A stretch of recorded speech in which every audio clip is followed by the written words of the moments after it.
If we take the agency structure dualism, this is a dualism that has been at the heart of much social science and social psychological work. And basically, it's about the ways in which we think people either determine their own life courses, what happens to them, or they're determined by social structures. So the structure of society, the structure of the groups that they're within, the structure of their families. But also it sees the social context as broader, to do with wider social processes, to do with social class, gender, race.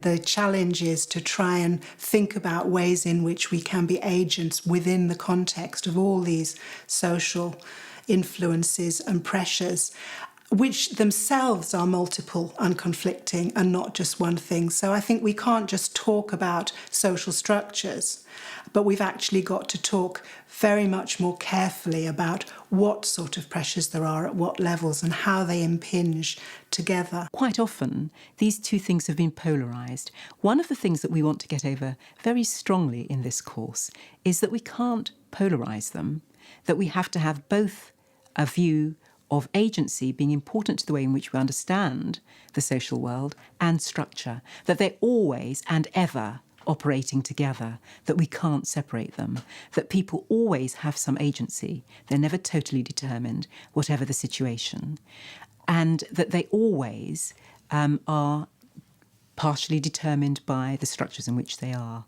so that it's not one or the other. I think a good example is the way very recently we've gone from a situation where homosexual couples, whether they're male or female, did not have the ability to get married. And so the law was agentic to them. They had no agency. They couldn't suddenly decide that they'd go and get married because that wasn't legally possible. Whereas now we have civil partnerships. They can't get married, but they can get most of the legal advantages of being married. And so, in a sense, to be gay is slightly more agentic these days than it was even a couple of years ago.